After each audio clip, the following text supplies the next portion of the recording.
Good morning, ladies and gentlemen. Welcome to Real Estate Essentials 101, how to research, find and buy property the smart way. Today the topic's going to be delivered by Tim McKibbin from the Real Estate Institute of New South Wales, and he's also joined on stage by Payne, who's the Deputy President of the Real Estate Institute of New South Wales.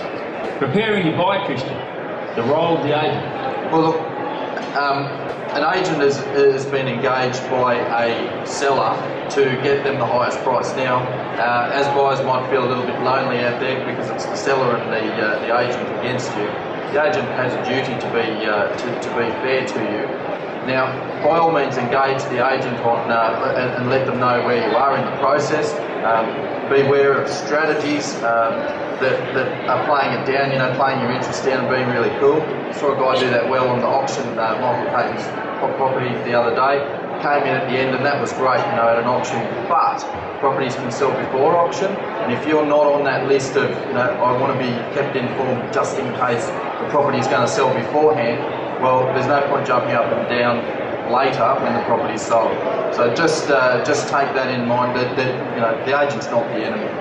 I think it's a good point and something we need to highlight here. The agent works for the vendor. Okay, the agent will provide you with information, but the agent is not your agent if you are the purchaser. All right, be aware of that. The agent is not your agent.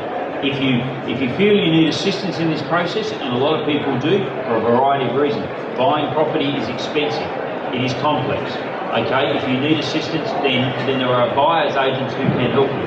Now, buyers agents are becoming more and more popular in Australia for this reason. In the United States, it's practically mandatory, as I understand it. It is not mandatory as in you must have one, but it's mandatory because people just do it. It's a bit like having the solicitor acting for the purchaser and the solicitor acting for the vendor.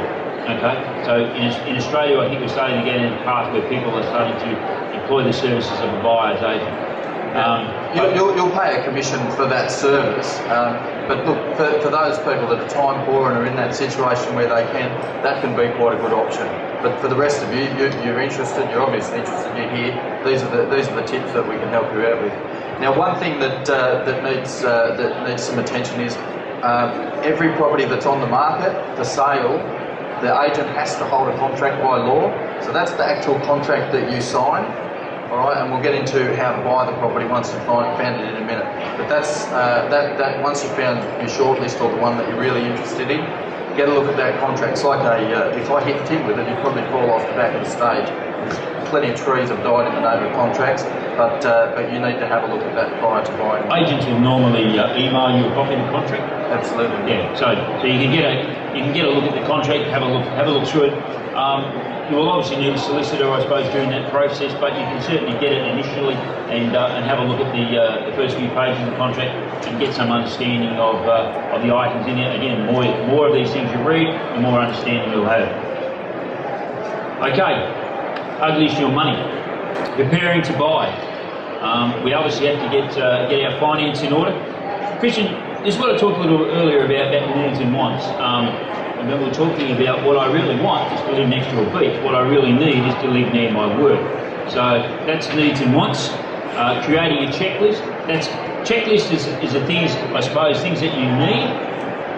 Do you need to live near a railway station? If you spend your time creating these sorts of lists and understanding what you and your partner need in a property, you will scale down, or refine might be a better word, refining your property searches. Because I guess you've had plenty of experience with people out in the marketplace actually having to go through this process.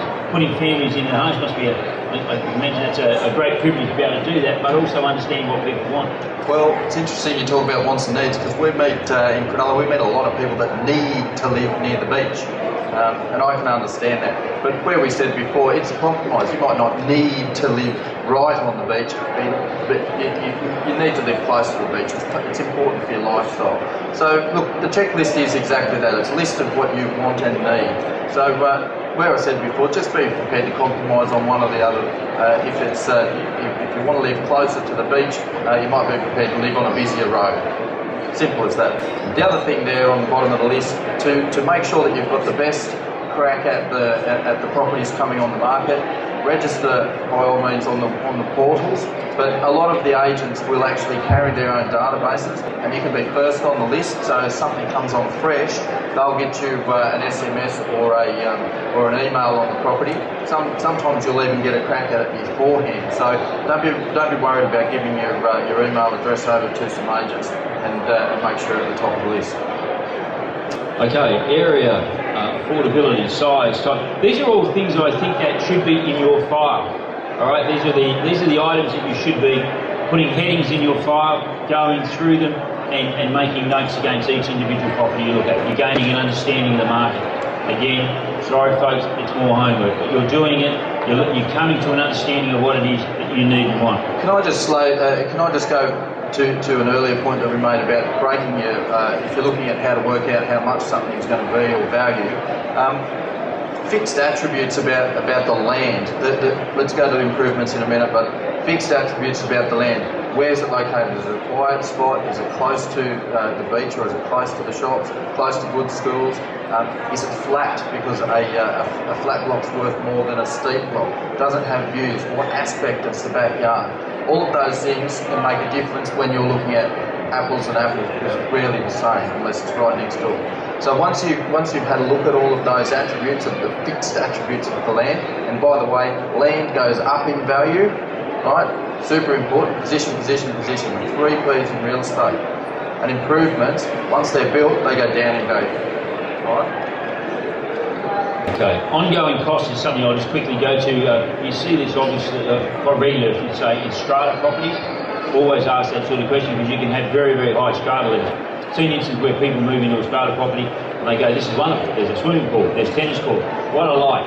And then each quarter they send you a strata bill that you understand why there is tennis courts and swimming pools. Okay, the ongoing cost can be very, very expensive.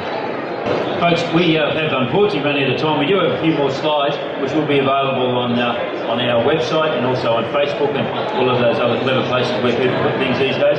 I do thank you for your time, and we will be over at stand 109 if anybody has any additional questions. Thank you very much. Thank you.